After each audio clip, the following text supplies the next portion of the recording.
नाशिकमध्ये पावसाचा हाहाकार, गोदावरी नदीनं धोक्याची पातळी ओलांडली। रामकुंड परिसरातील दुकानांमध्ये शिरलं पुराचं पाणी, जनजीवन विस्कळीत।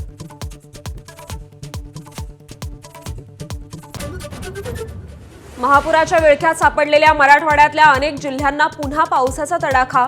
धाराशिव, बीड, परभणी, नांदेडला पावसानं झोडपलं। सोलापुरातही पावसाचा कहर।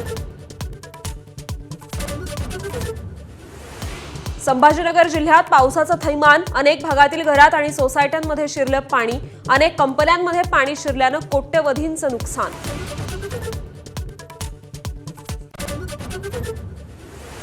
मराठवाड्यातील अतिवृष्टीचा मुख्यमंत्र्यांनी घेतला आढावा। फडणवीसांची नुकसानग्रस्त भागातील जिल्हाधिकाऱ्यांशी चर्चा। फील्डवर उतरून काम करण्याच्या स्पष्ट सूचना।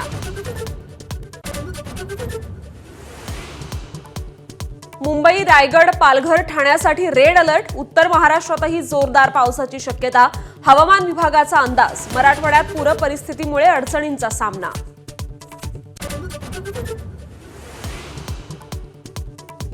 आशिया चषकाच्या फायनलमध्ये भारत पाकिस्तानमध्ये महामुकाबला।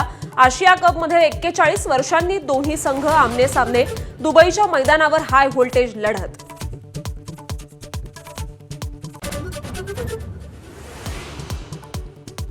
बीसीसीआयच्या नव्या अध्यक्षांची घोषणा। मिथुन मन्हास यांच्या खांद्यावर अध्यक्षपदाची धुरा, तर राजीव शुक्लांच्या गळ्यात उपाध्यक्षपदाची माळ।